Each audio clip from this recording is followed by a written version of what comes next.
bienvenue à tous sur Nouvelle Aube. Connaissez-vous l'histoire de cette fleur colorée appelée tulipe? Oui, j'ai bien dit tulipe. Mais pourquoi la tulipe? Eh bien, si vous êtes déjà allé en Turquie, vous avez sûrement dû remarquer ces images de tulipes un peu partout sur les enseignes de magasins, la vaisselle et même sur les bancs municipaux, ou tout simplement des vraies tulipes un peu partout, et ce n'est pas un hasard. Oui, la tulipe est pour la Turquie un symbole national. Originaire d'Asie mineure et appelée lale en turc, elle tient son nom tulipe du hollandais Ogier Ghislain de Brusbeck, qui au XVIe siècle, alors ambassadeur à la cour de Soliman le Magnifique, la baptise tulipe en référence à un mot turc qui désigne un turban en forme de fleur.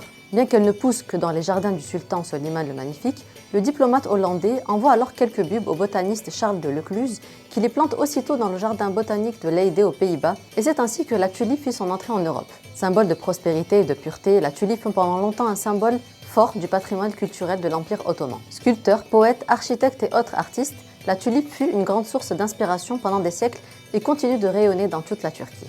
Chaque année, au mois d'avril, la tulipe est mise à l'honneur lors du festival de la tulipe à Istanbul. Un peu partout dans la ville, des millions de tulipes de différentes variétés sont exposées sur les différentes places et jardins célèbres de la ville, attirant de nombreux visiteurs de Turquie et d'ailleurs. Si vous êtes de passage à Istanbul et souhaitez voir différents jardins de tulipes, vous pouvez vous rendre au jardin Gülhane, attenant au palais de Topkapi.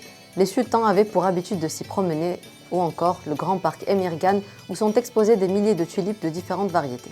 Laissez-nous en commentaire le nom de votre fleur préférée et à bientôt sur Nouvelle Aube.